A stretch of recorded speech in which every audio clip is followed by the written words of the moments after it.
Good afternoon, everyone. It's a great pleasure and honor to introduce Professor Ram-Prasad for his fourth Stanton lecture. He needs no introduction, no doubt, those of you who've been him before. He's Distinguished Professor of Comparative Religion and Philosophy at Lancaster University, and we're eagerly awaiting your treatise on Spinoza, and I'm looking forward to discussing it with you afterwards. Over to you.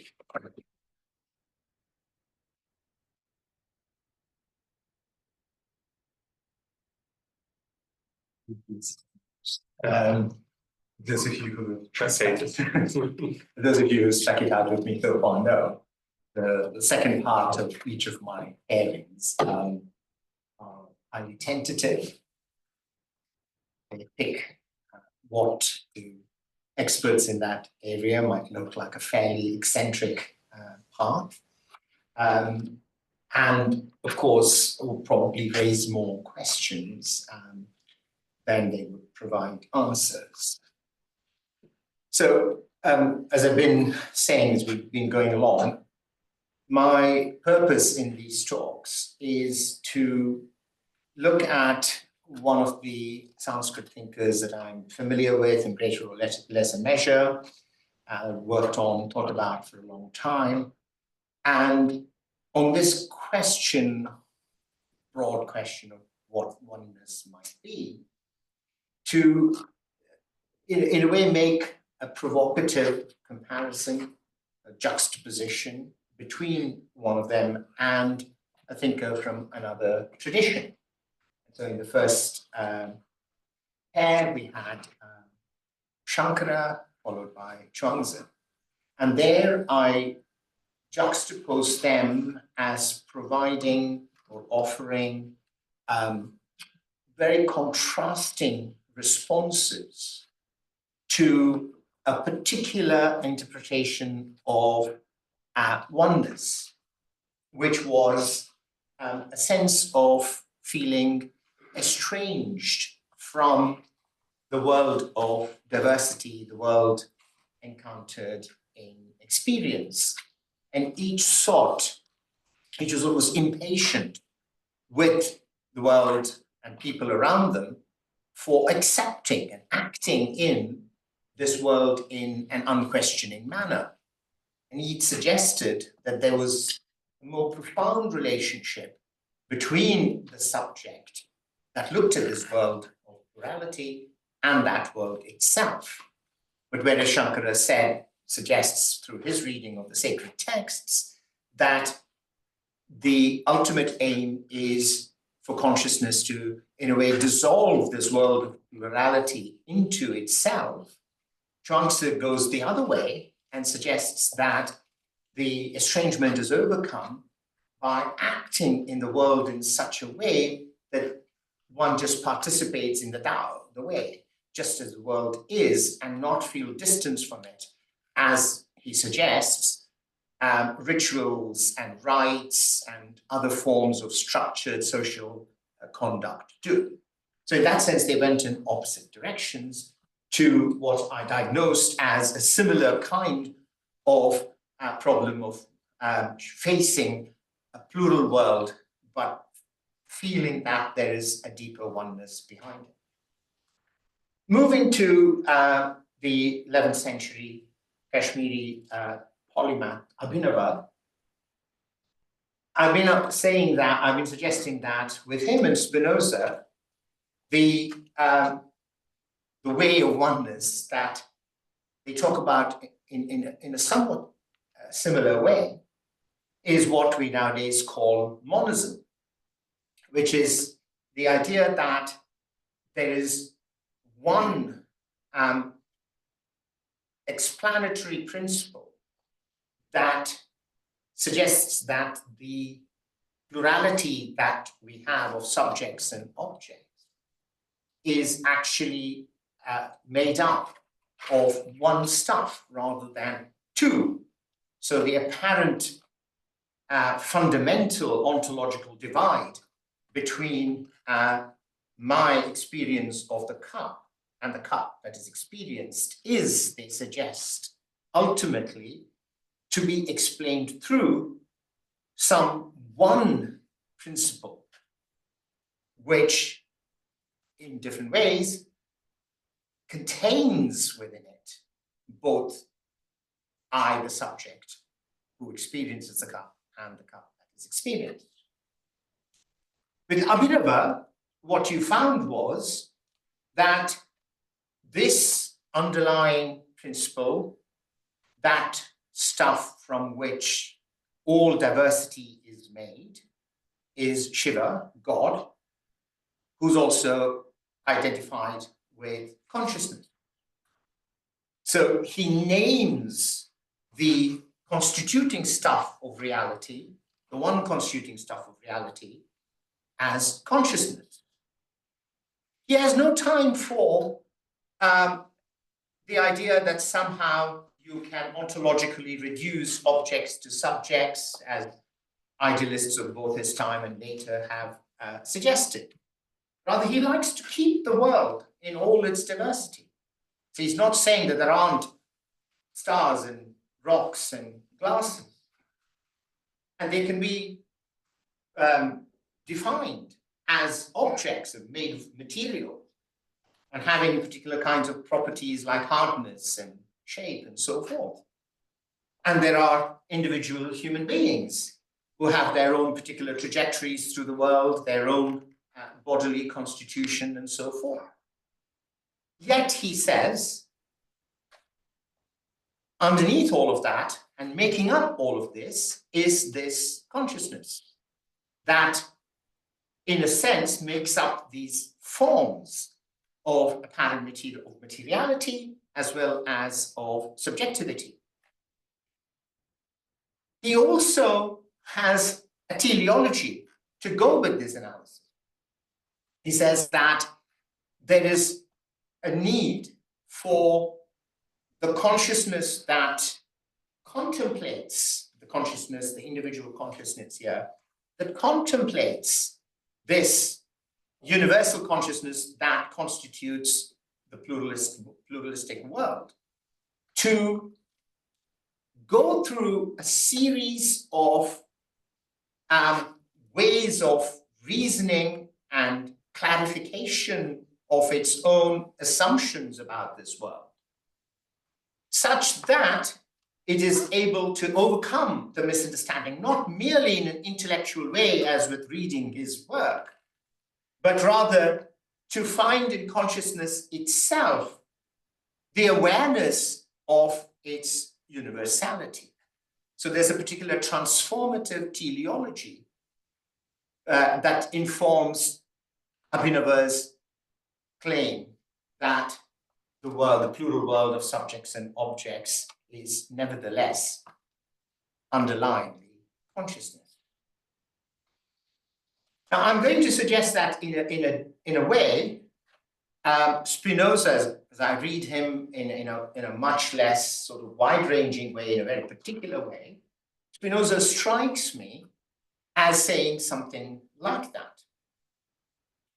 But what he rests on as that explanatory principle, how he thinks that's reached, and what needs to be the point of reaching that understanding, are complementary. They're not contrastive, but they're not exactly the same as Abhinava's.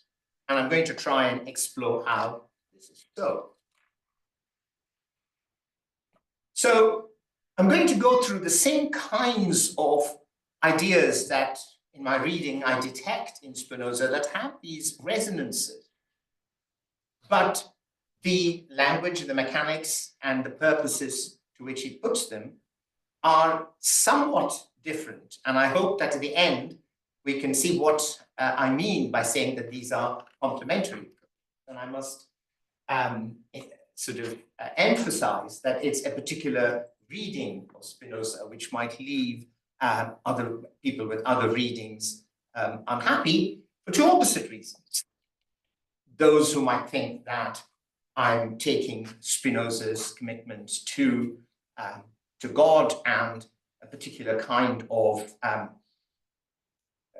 search for God's presence as too Hegelian, too much of seeing Spinoza as God drunk, as Hegel put it, because there is a tendency to think of Spinoza these days as in some sense almost anticipating a particular kind of reductive, almost materialist reading of the world in which his constant return to God is almost blotted out. Equally, while I do understand that it's possible to think that Spinoza may have embarked on this project or might have indeed sought to conduct it to arrive at an equally sort of transformative, intuitive experience as Abhinava, within how I encounter his argument, especially in ethics, I don't find that transformative project. So while I would say that it's not inconsistent with how he goes about talking about this unifying principle, God or nature, famously put, when he's going through that analysis, he's very explicit about doing it in a non-transformative way, and I'll come to that in the course of today's lecture. I'm drawing on these two translations. I found each of them to have strengths and weaknesses. So mine is, in a rather unscholarly way, a combination of the two combined with random readings in the Latin, and what struck me is slightly more accessible to me.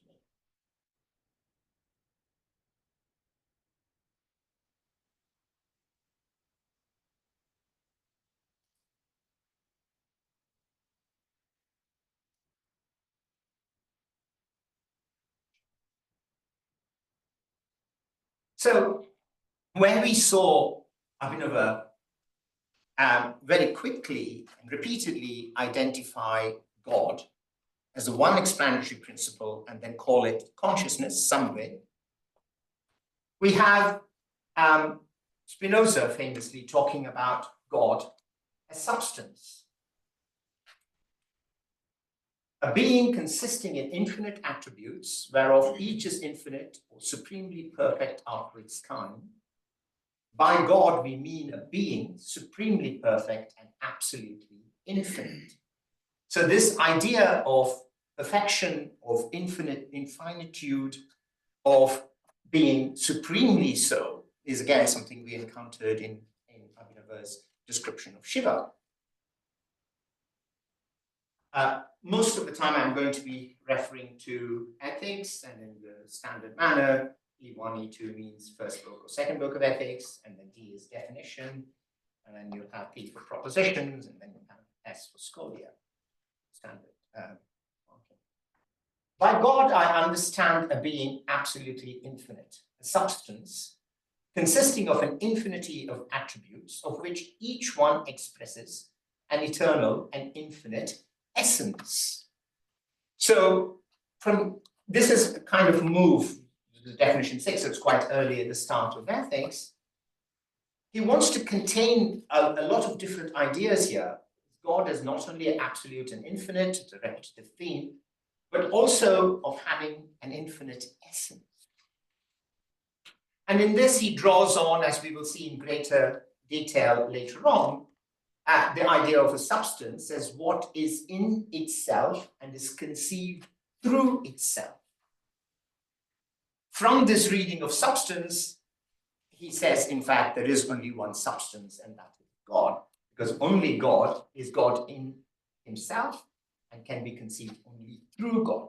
Everything else is dependent on God, whereas you cannot conceive of God except as God in itself or himself. So from that, he's going to feel that he's compellingly brought you to the conclusion there can be only one substance. The same way as in which, choosing somewhere or consciousness, Abhinava argues that once you embark on the project of your analysis, you're going to find that at essence, at heart, what there is this independent consciousness, which is God, and all other features of reality are dependent. So structurally, the move is quite startlingly similar. And then the attributes of what the intellect perceives of substance is constituting its sense. So the attributes are in a way conceptual. They are dependent on our understanding. Again, it's quite a striking parallel with Abhinava talking indeed about qualities, gunas, attributes. So that is to say that there is an epistemic function capable in us of seeing the world and naming it for its diversity.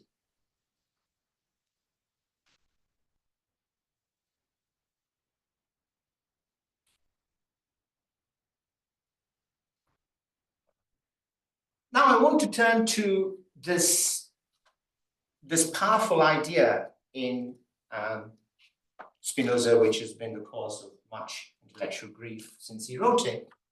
This formulation of one God, Deus sive natura, one God, usually translated as nature, and in a way I put the solidus to say that actually the way sive functions here is a fruitful equivocation that in ordinary English does not capture. So there can be, or be conceived, no substance except God. We were already anticipating that. Whatever is in God, and nothing can be or be conceived without God.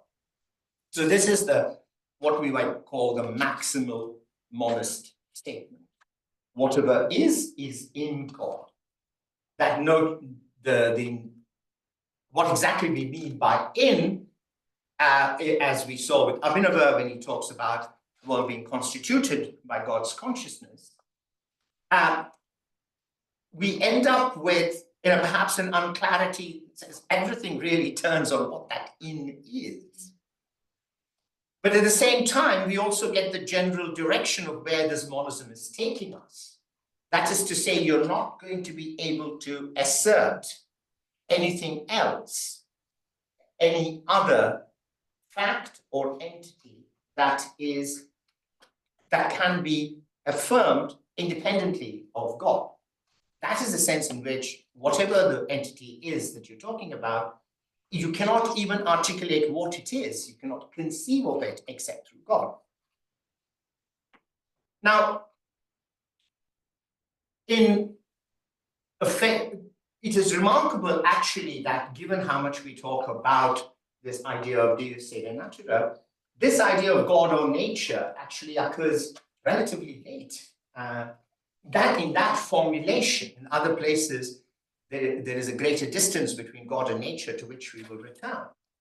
But in this famous quotation passage, nature does not act with an end in view, he says. So far, so good. This is the kind of grist to the mill of, say, a contemporary naturalist who would say, it's a blind watchmaker. There is no watchmaker, and so forth. But, Spinoza goes on, the eternal and infinite being, whom we call God or nature, acts by the same necessity whereby it exists. The reason or cause why God or nature acts and the reason or cause why he exists are one and the same. Now, take our God, and you might ask about the relationship between contingency and necessity in nature, if you take nature as simply the totality of physical entities and facts and relationships. But you would not be surprised by the assertion that there is not an end in view, there is not an inbuilt teleology with which nature acts. But if you're going to turn to God, then what you notice here is that obviously God is not the blind watchmaker, to use that phrase from Pali, which was much popularized in the 1970s. What is Spinoza's concern here?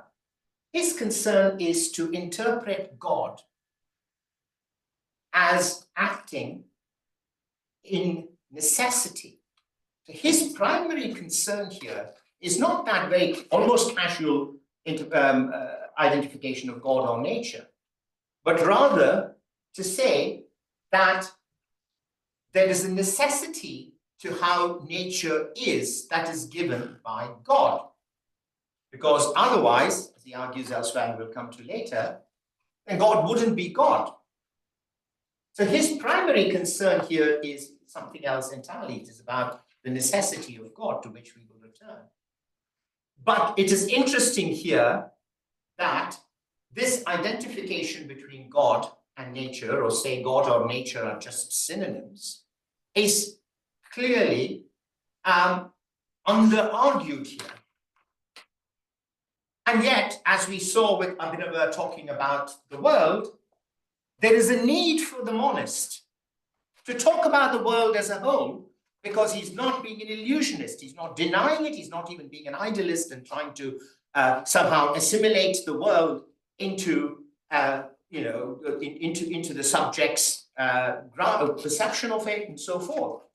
So whatever is said about God, and God as the one principle, must also be said about the world. And yet, the minute that identification is made, as we see in this passage, all kinds of tension arise. So what is this world that he is talking about?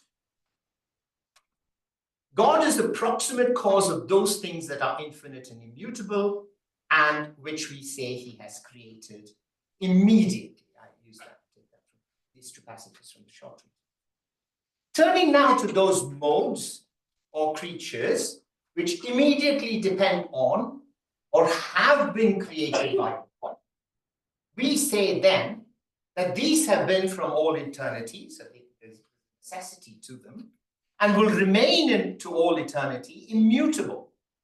They just have to be what they are, because they've been created by God.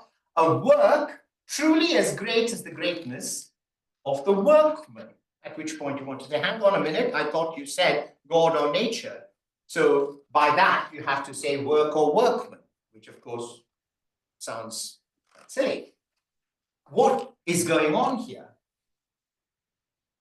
Throughout, I think, this is always a problem with a deep theistic monist, whether it's Abhinava or Spinoza, and whatever that monastic principle is that they are asserting, which is to try and do two things at the same time.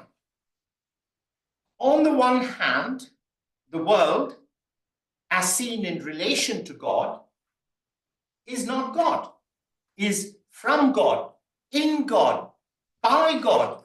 Whatever you want to say, there is a relationship in which the world is a world because it is somehow related to God, and thereby we find smuggled in a distinction. And yet the point about monism, a theistic monism, is to say that all there is this world, and that world is in some sense constituted by God. Therefore, you see the motivation for Spinoza to say God or nature as if he is making an identification.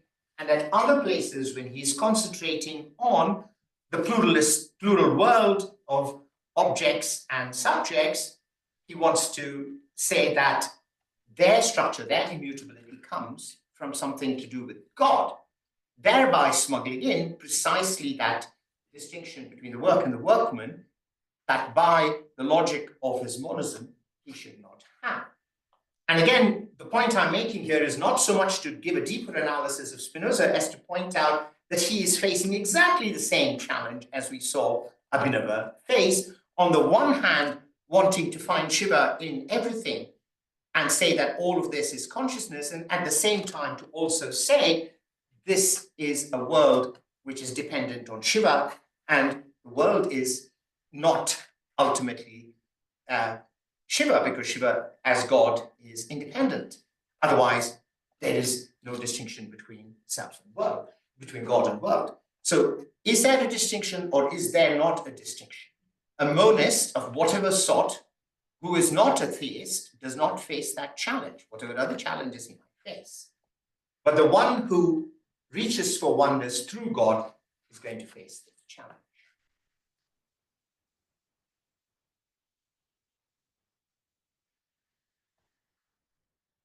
apart from this structural relationship between God and world, there is the other challenge for a monist, which is the plurality with which experience confronts us.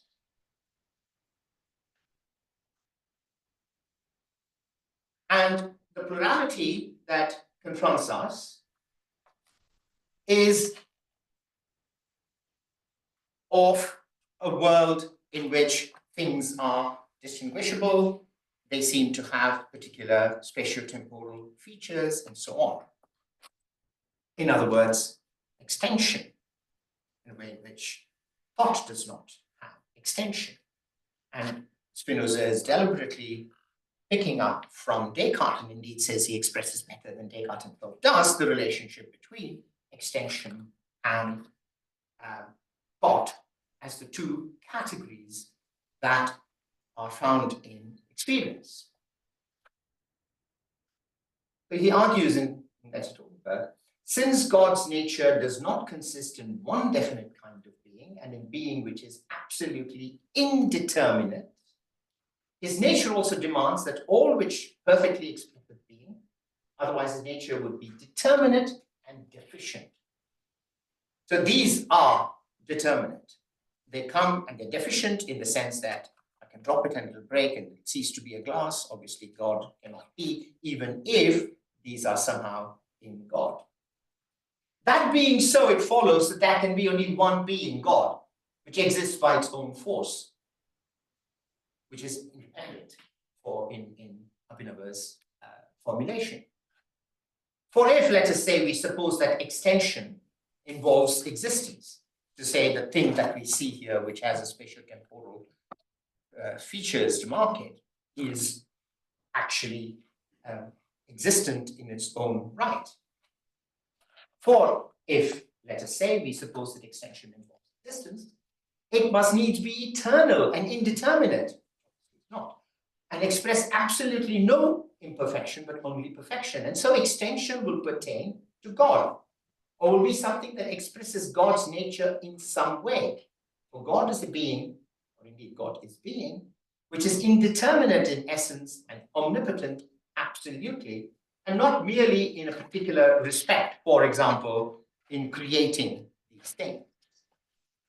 So these things are there not because they were created by God, but actually they are, that is to say, have existence because they speak of God's existence. And therefore their determinacy, their imperfection, does not touch upon God's perfection, God's existence being by its own force. And again, we have that tension. You want to say these things are, because we have this world which has got these objects which need explanation. And yet, how are you going to allow for them to be while also saying that they are contained in God? So is this God or not? One wants to ask the monist. And again, I'm not seeking to give any explanations, but rather to show how the contours of atheistic monism must to flow through these similar challenges.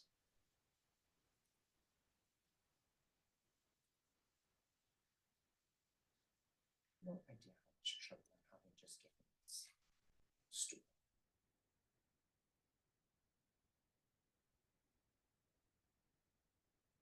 So as I'm indicating in all this, what Spinoza faces is how this relationship between the riotous plurality of the world and the oneness that is supposed to be contained in God are reconciled. And we saw that with Abhinava too. These monisms face the same issue. What we in fact find in experience are these two kinds of things that a dualist finds the most powerful explanatory principles, which is which is subjectivity or thought, and objects which have extension. These two things seem to constitute the world. The monist has to say something in his explanation which permits of that kind of apparent distinction in experience.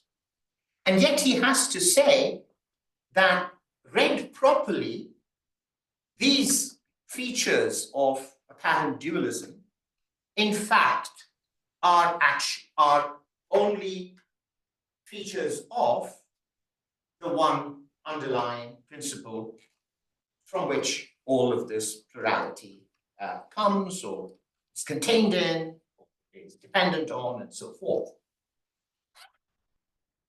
This is what I call undoing dualism. There is this apparent dualism, and you have to take these two obdurate pluralist facts, extension of thought in Cartesian language, subject and object, we might put it in different ways.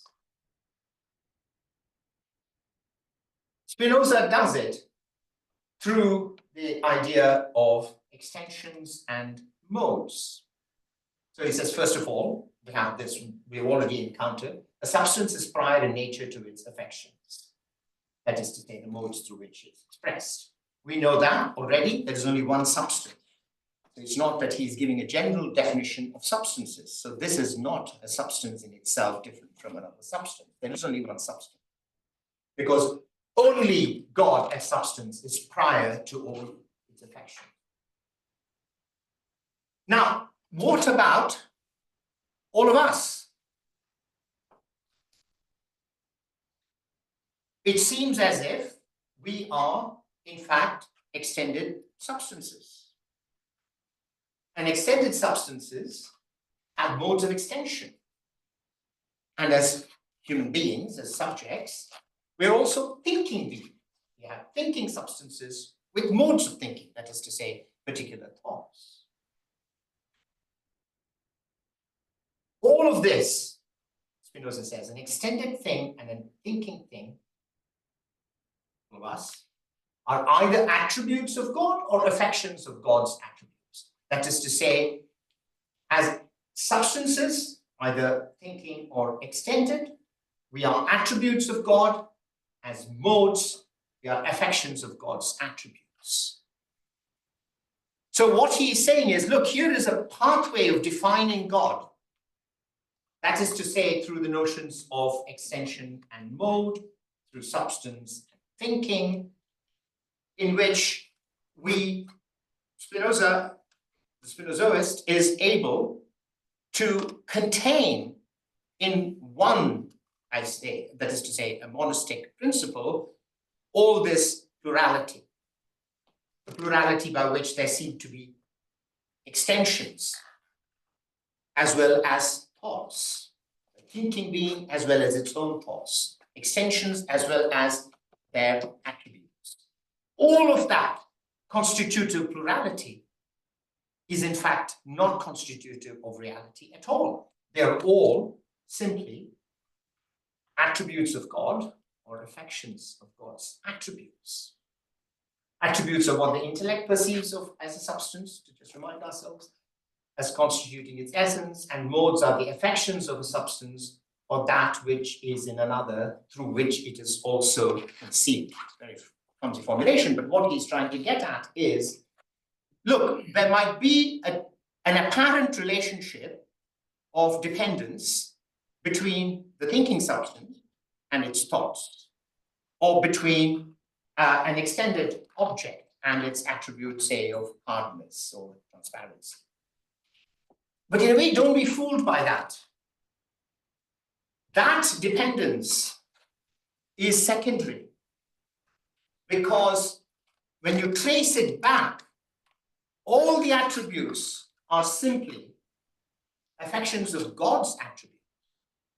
And the substances that you take to be substances, extensions and thought, they are actually attributes of God.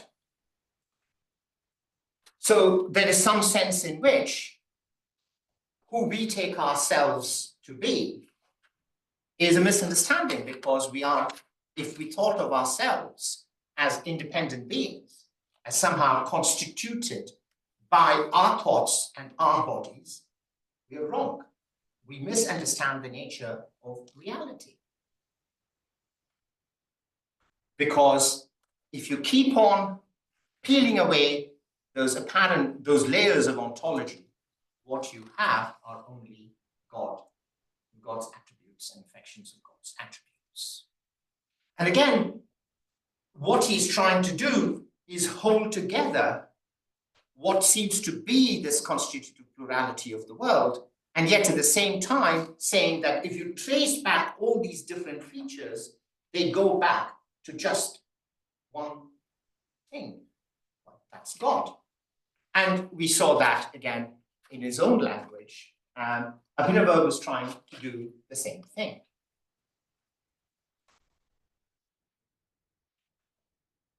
Now,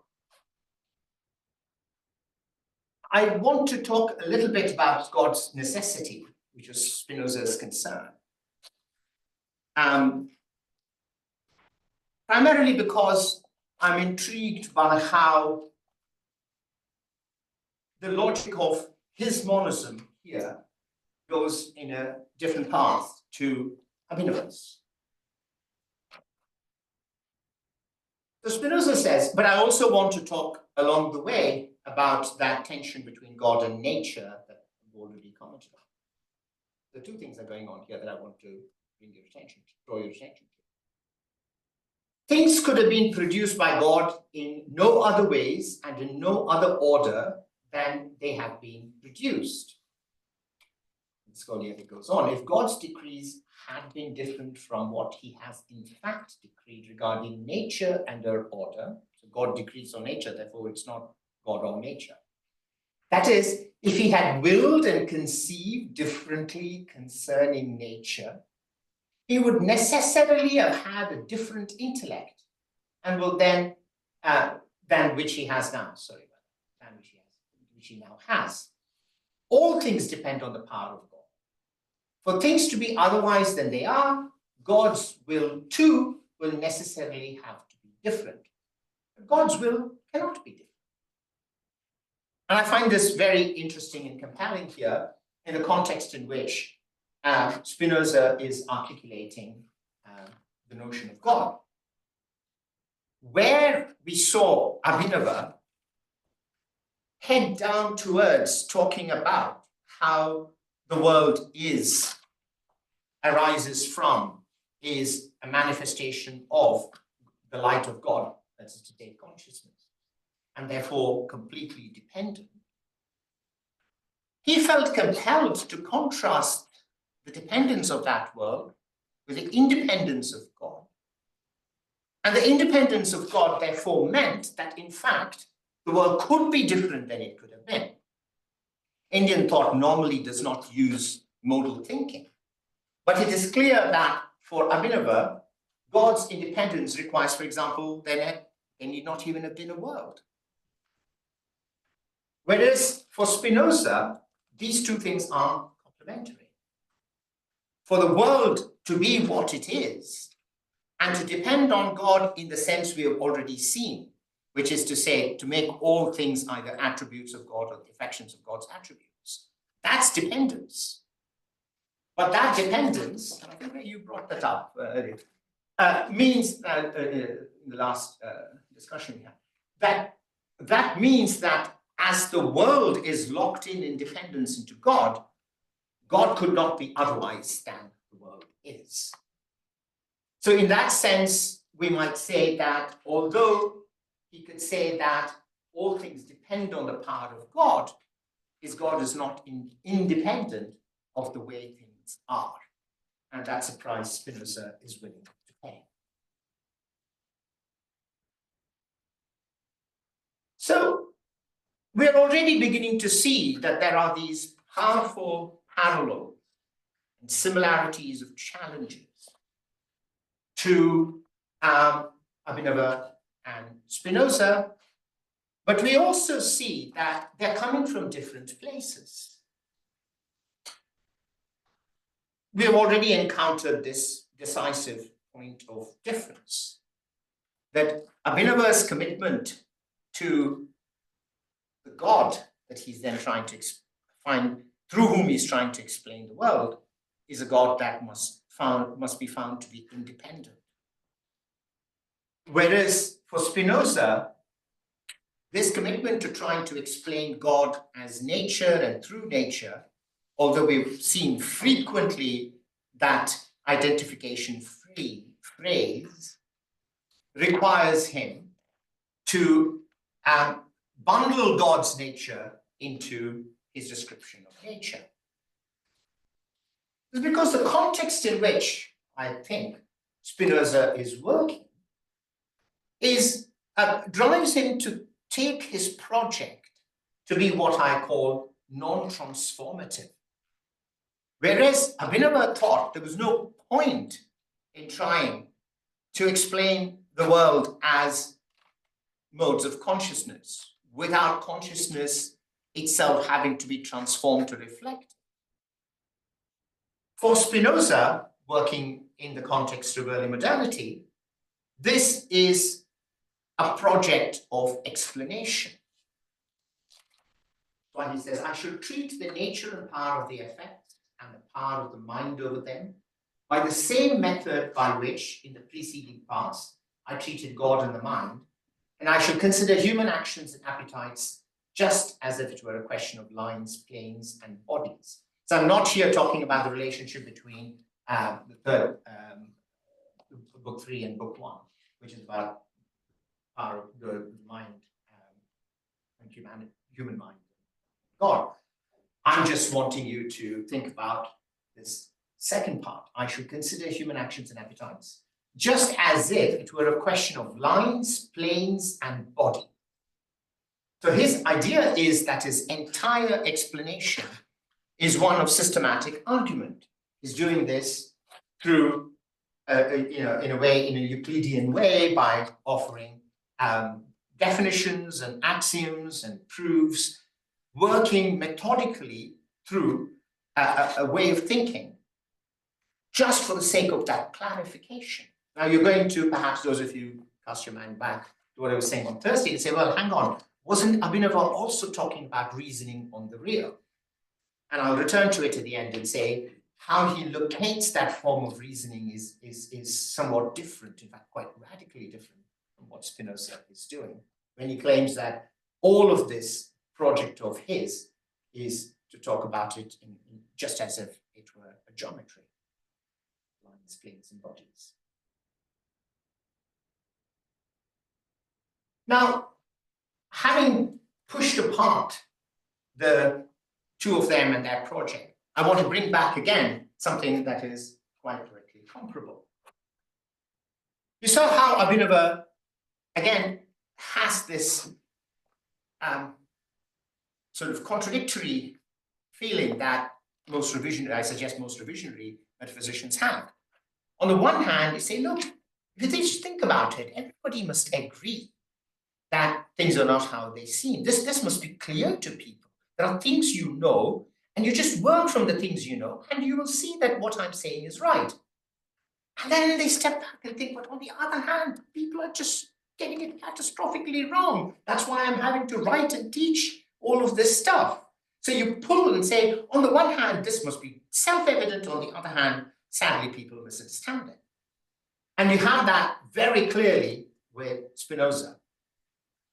What gives knowledge of an eternal and infinite essence of God is common to all things and equally in the part as in the whole.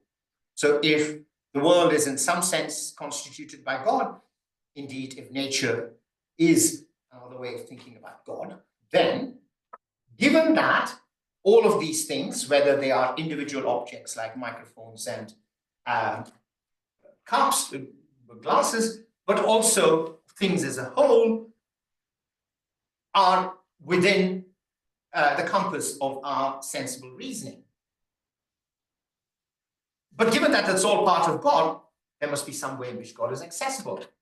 The human mind has an adequate knowledge of God's eternal and infinite essence. The human mind has ideas from which it perceives itself, its own body and external bodies as actually existing, and so it has an adequate knowledge of God's eternal and infinite essence. given that there is only one substance, given that that substance's essence is the only essence there is, given that all the things we see in this world are attributes or affections of attributes of that one substance, to know any of these things properly is already to know God. So in a way, it must be really easy. Hence, we see that God's infinite essence and his eternity are known to all. Now, since all things are in God and are conceived through God, it follows that we can deduce a great many things. Frustrating bed. But that men do not have so clear a knowledge of God as they have of the common notions. I have to accept they don't seem to have it. So I'm writing this. Comes from the fact that they cannot imagine God as they can bodies. And they've joined the name God to the images of things. And indeed, most errors consist solely in our incorrect application of names to things. That's our problem. This is self-evident, and yet we get it wrong. And you found exactly that same frustration in Abhinava. All agree, he says at one point, that the light of consciousness is ever present and is what is undeniable, and how everything is dependent on it, and yet we misunderstand it. We think of separate loci of consciousness. We think of these objects as separate from us. So we do not see the all-pervasive light of God. Why?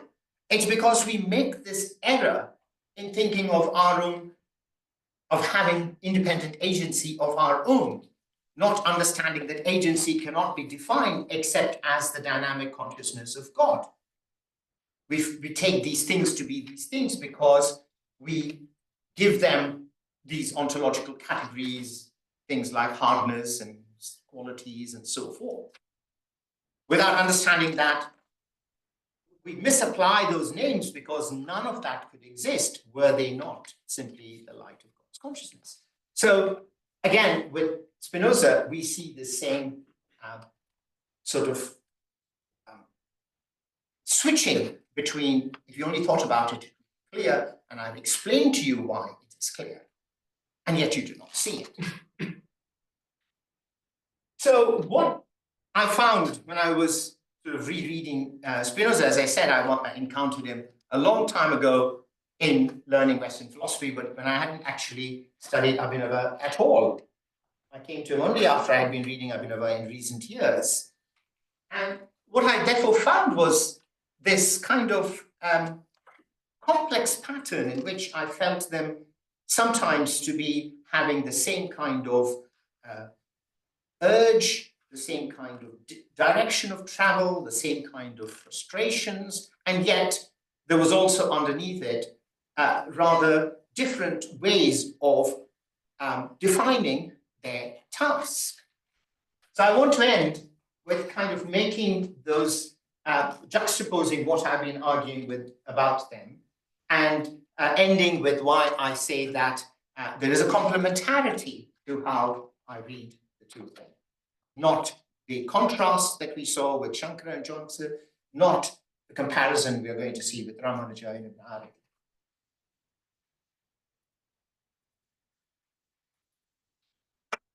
So just to summarize, for Abhinava, God is consciousness, and consciousness is, in some important sense of is, the individual that we think of as separate loci of consciousness and the world.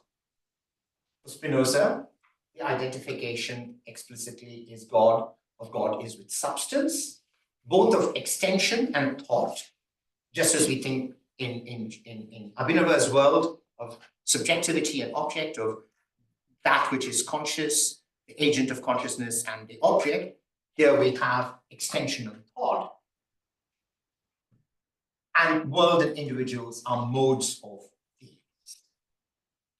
So both of them have to grapple with the apparent presentation of a reality that is dualist, and they try, and not only dual, but also plurality of these two dual principles, And they go about it through major moves of identifying God, in each case, one with consciousness, one with substance. But substance then turns out to be of both extension and thought, thereby, apparently, overcoming the apparent duality. Abhinava, in a way, proceeds more systematically. He simply says, this is all consciousness. Consciousness can explain even such things as there being objects with hardness and firmness and shape and so forth. So in that sense, Abhinava is, we might be tempted to say, taking a more sort of directly panpsychic path, because as you just keep pushing, it makes no sense to think of explaining consciousness in terms of its objects, but actually, if you start from consciousness, we can say something about the constitutivity of the world through consciousness. And of course, the plurality of consciousness is an error. There is only one consciousness. But Spinoza, working in that world in which he is explicitly tackling a particular form of dualism, from which he borrows the language of extension and thought, says actually, by grounding these two apparently different ontological categories in this underlying necessary substance that is God, I'm overcoming what seems to be a pluralist world which is founded on dualist principle.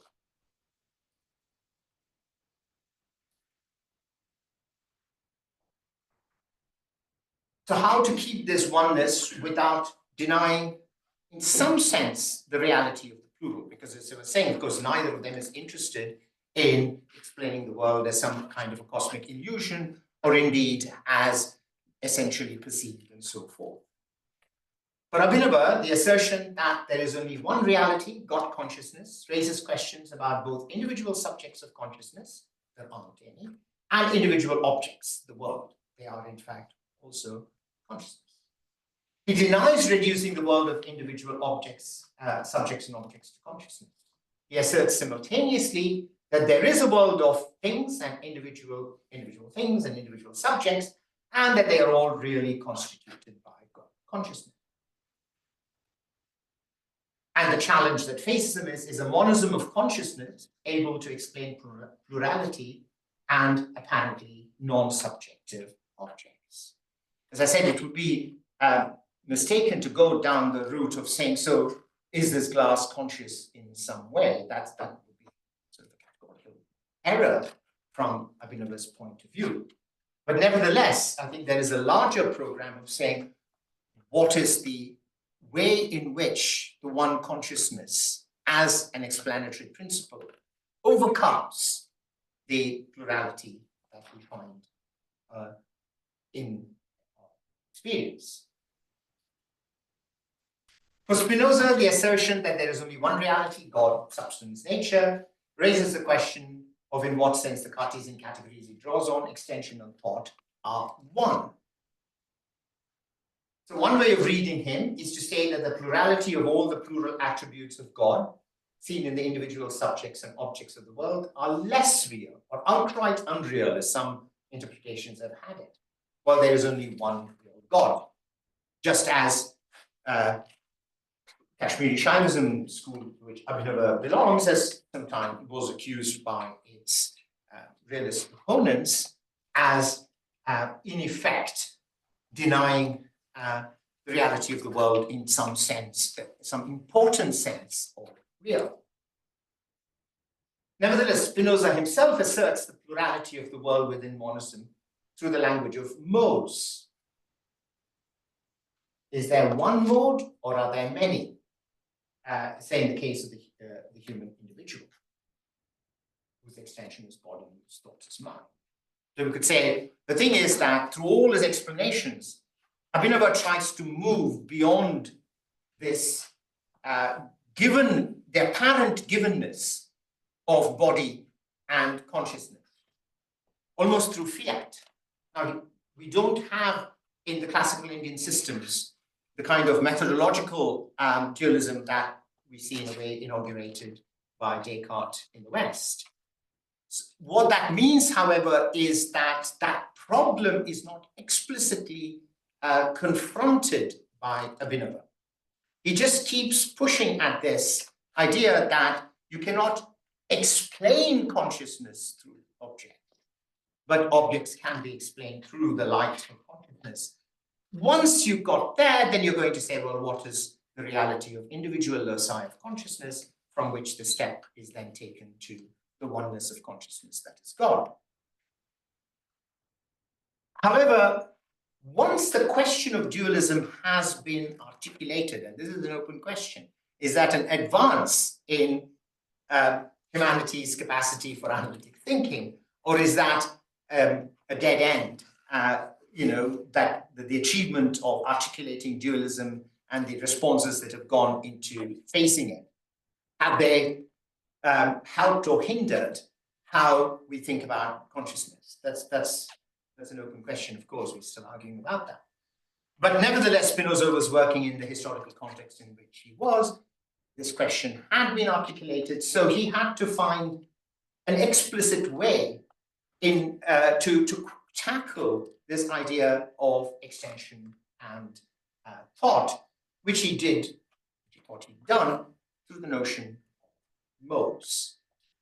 To which, of course, we ask, is a monism of subjects and objects as parallel modes of God's substance able to reconcile duality, monism?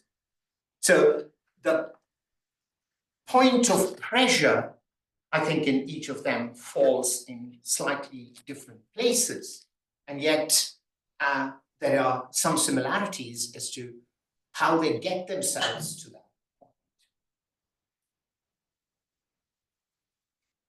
Finally, I just wanted to talk about the different methods and whether they have a transformative teleology or not. Abhinava does talk about reasoning on the real as an intellectual discipline to attain the self-awareness of the completely free God consciousness. But the reasoning on the real is the foremost way of transforming consciousness through a particular kind of discipline. So while that explanation is meant to preserve plurality in terms of our ordinary experience, the purpose of his program is for the subjectivity absorbing and acting on his teachings to realize that monistic state, for consciousness somehow to not be in its pluralistic state anymore. Whereas, as I see, especially in ethics, Spinoza's focus on the geometric method is an intellectual discipline to distinguish truth from falsity, to get over the exasperating misunderstanding of ordinary people, and proceed through deductive reasoning to understanding monism as the necessary truth that follows from God's substance. You go around in this world unchanged in your daily phenomenology. That's not what Spinoza is concerned with, it seems to me, in much of ethics. But he does want you to have been brought to a place where the consequences of all your actions follow from understanding the truth of what he is saying. It is transformative, but not in the way in which Abhinava radically wants to rework consciousness itself.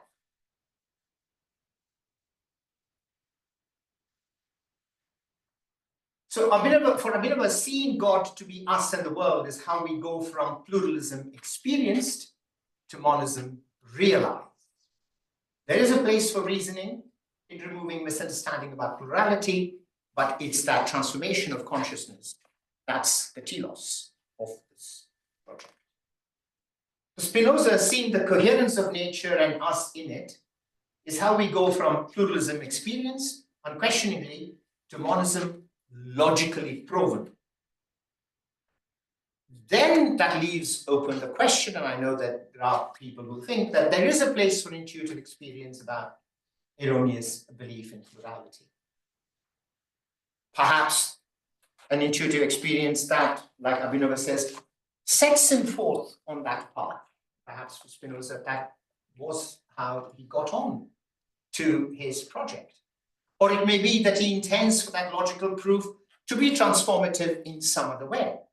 But as it stands, I take their projects to be complementary in the sense that they are tackling that same question, the structural problems that monism is supposed to be an answer for. But one is approaching it through the transformative telos of consciousness, and the other through the logical proofs that are available to the intellect.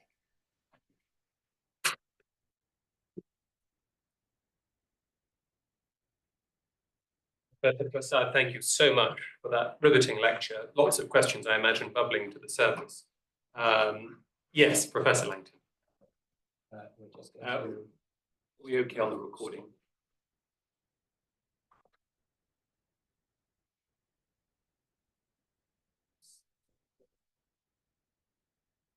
Maybe we can just do it straight.